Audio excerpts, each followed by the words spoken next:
Long, long ago, I felt that when I died, I'd pass the collection on to a museum who was interested in having a decent collection of minerals. And over the years, every time I gave a high-quality mineral specimen to a museum, without exception, a month or 2 or 6 later, the curator would come to me hanging his or her head and saying, "Jack, do you know that great azurite from Tsumeb," which is a locality in Namibia which produced the finest azurite ever been found anywhere in the world. That great azurite that you gave us, well, we had it right front and center in one of our major cases, and when I came to work yesterday morning, there was a gap there. Somebody had swiped it. It had to be somebody from inside the museum because the glass was not broken. Somebody who had access with a key had been attracted to the wonder of that specimen or the value of it and had taken it, and it's gone. We haven't got it anymore. I was disappointed, but knowing that these things happen.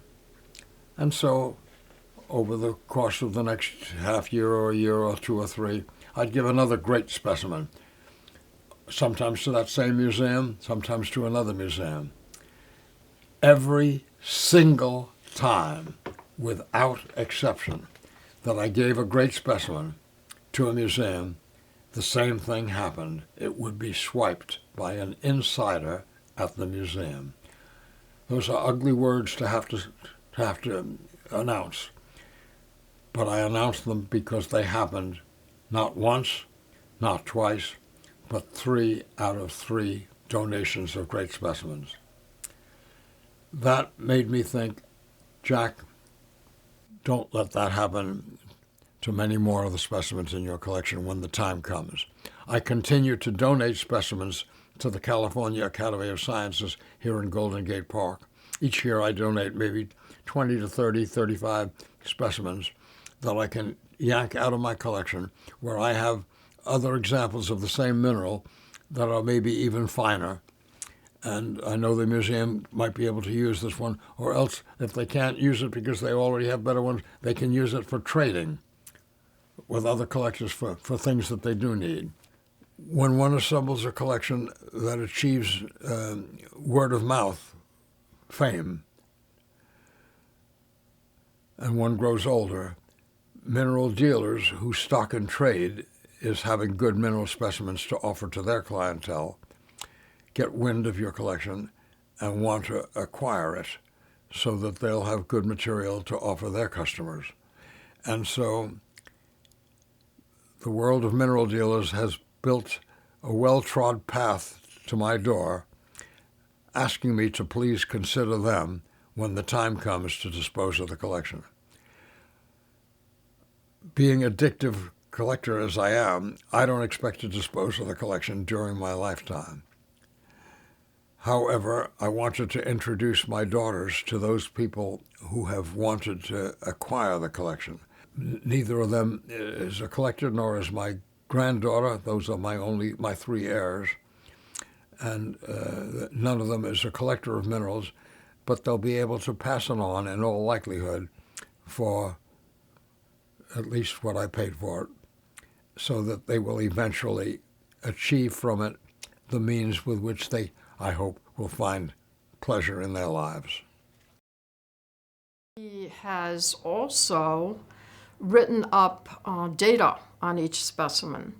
He's saved the old labels, which are historic, which have great value, and he's preserved them in glassine envelopes. And he's documented each specimen of what it is, where it's from whom he purchased it, when he purchased it, and a brief description of the mineral. And so that gives his specimens more value. Famous collectors, such as Jack, just simply having their name and their label on a piece might increase its value by 20%. Because of the level of respect they're held in the community and the historical relevance of their collection. So That's a great thing for Jack's heirs, ultimately. And Jack is very at peace with the fact that all these collectors will have, that when his collection is broken up, eventually different people will have pieces from his collection, and in fact have a piece of him going forward. I would hope that the girls would do business with a dealer who's been in business for a long time and who has achieved a reputation for quality and for reliability and for soundness and for honesty. And so my daughters will be entertaining, probably in this very room, many dealers who come to see the collection and then who will be asked to present bids for it. And so it will go. And I'm glad that, and some of my friends, my dearest friends, whom I love, and who expressed appreciation for one or two or three of the specimens, I've tried to, I've made an arrangement that one of those specimens should be given to him as my gift after I'm gone. And the other ones, because many of them have expressed appreciation for 10 or 20 or 50 or 60 that they would like to have the chance to buy. And so I have an envelope for every one of the 3,000 odd specimens in the room, and with the number of the specimen marked on the that envelope, so that when that specimen moves on to a new owner, that envelope is lifted up and perused, and a note will be in there.